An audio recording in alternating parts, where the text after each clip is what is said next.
Now. On 105.9 FM and streaming worldwide on the WMAL app. O'Connor and Company.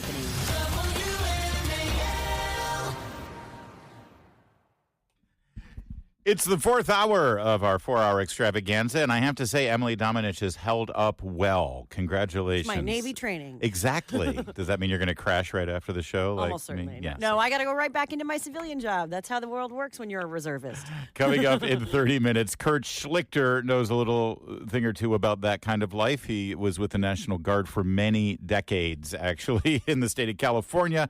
Retired as a colonel, but he wants to know why the National Guard has not been called out in any effective way for these fires, since he did plenty of that during his time. We'll check in with the colonel coming up in 30 minutes. That's Emily Domenech, active duty Navy. No, I'm a Navy technically reservist. Navy reservist. Yes. That's not active. Well, it's Yeah. active, but it's not active. I can be activated. At a moment's notice. At a moment's notice. I'm ready to serve. Although my certain line of work, I send a lot more emails and fight more fires. Joining us right now is KT McFarland, who knows a thing or two about the Navy as well, and that incredible academy in Annapolis. She's the former Deputy National Security Advisor to President Trump. KT, thanks for joining us. Well, it's an honor and a pleasure, and it's a great Navy Day at WMAL yet again. It is, and you know what? It's a great Navy Day here in Washington, D.C., as we send off with a state funeral, the only graduate of the Naval Academy and officer from the United States Navy to make it to the White House, James Earl Carter. You sort of had the ability to work in the national security sphere prior to President Carter's time and then post-President Carter's time. So I think that you have a unique perspective on his presidency, specifically from the context of foreign relations, ma'am. Yeah, I mean, look, Jimmy Carter was one of the worst presidents in American history, although a really fine man and a very smart man. But the office of the presidency was just not suited to him. And as a result, he was incompetent. The economy was a mess. Foreign policy was really a mess, and he paved the way for Ronald Reagan. I mean, I don't think Reagan would have been elected without Jimmy Carter's incompetence. But at the end of the Carter administration, it's very similar to, by the way, history never rhymes. It doesn't repeat itself. It just rhymes. Mm-hmm. And it's very similar to the Biden administration leaving. You know, the economy's a mess. Foreign policy's a mess. We're being kicked around all over the world. And Jimmy Carter's probably parting legacy was in the Middle East, where he thought he had made peace in the Middle East between Israel and Egypt. But at the same time, his incompetence caused the Iranian revolution, takeover by the mullahs, to be one of the greatest strategic losses the United States has had, certainly in that part of the world, ever. And as a result, Iran just pushed the United States around. Similarly, the Carter administration, the real nugget of the issue of how determined everything by energy, you know, was foreign policy, domestic policy, economic policy, trade policy, was oil and natural gas. And because Jimmy Carter so bungled that, we had, you know, people don't remember, but we had lines. You had to wait 40 cars back in a line at a gas station every other day to get gas in your car at an extraordinary price. And then you would drive to your home, which you had to probably pay 15% mortgage on it to even get a loan. And it was just economic doldrums. Reagan came right in, turned it all right around, and I think that's what Donald Trump will do. Yeah, I work in the energy policy space in my day job, and I'd say all the time that energy policy really truly is foreign policy.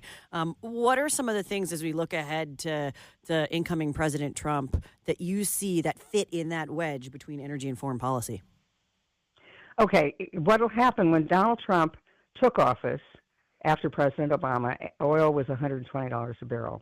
Because of Trump's energy policies and developments in the industry, oil was $40 a barrel when he left office. Now, what does that mean? Well, it's terrific for the American economy, but it was also terrific for our foreign policy because it bankrupted our two big adversaries, Iran, yet again, and Russia, because both of those countries depend on high oil prices and exporting oil at high prices to make their money. You know, who buys Iranian cars, right, or who buys Russian computers? Nobody. They buy Russian oil. They buy Iranian oil.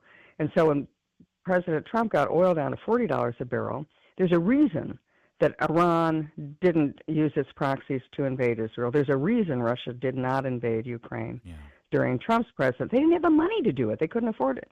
So Trump leaves office, $40 a barrel. Biden comes in, undoes everything Trump did. Oil goes right back up to $100 a barrel. So what had happened? Well, Russia invades Ukraine. Iran uses its proxies to go after Israel. Donald Trump is going to come in, and as he says, drill, baby, drill, on day one, he's going to completely go back to the old Trump policies, and oil will go right back down very, very quickly within a couple of 6 months.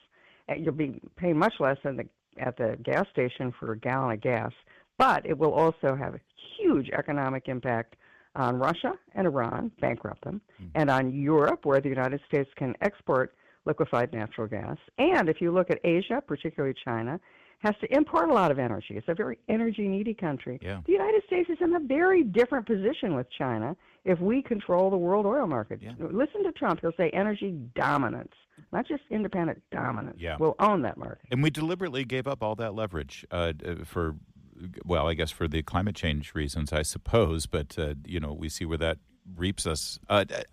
KT, if I could, I don't think it's that hard to figure out the strategic and national security reasons for the Panama Canal. And the fact that the president continues to focus on what's going on at the Panama Canal, I don't think the American people are confused about that at all.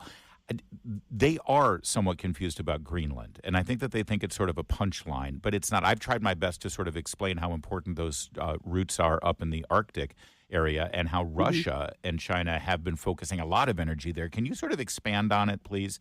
Because this is a very real issue, this Greenland question, isn't it? Yeah, every American president, going back to Abraham Lincoln, wanted to get their hands on Greenland. During World War II, Greenland was essential for us winning World War II because it helped us control the Atlantic Ocean. Now, Greenland has three big important reasons that you want it in the United States sphere. Number one is that, as you point out, it could be a warm water port between Asia and North America. You go right up over the Arctic, and that would be just a massive change from maritime trade. You don't have to go all the way across the Atlantic, all the way across the Pacific. You just flip up over the Arctic. Greenland will control that. Number two, Greenland has oil and natural gas. Again, with an American energy dominance coupled with Greenland, it would be extraordinary. And then rare earth minerals, which are essential to modern communications and computers and chips. China has 70% of the world's rare earth mineral deposits. We have like 7. Greenland would have, if Greenland were doing it and we were working with Greenland, we would probably exceed what China has. And then third is that strategic ability. It's really, think of it as the guardian at the gate to all traffic that would come through the North Atlantic. It would really be a strategic value to the United States. And then you couple that with Canada, we'd be in a terrific position.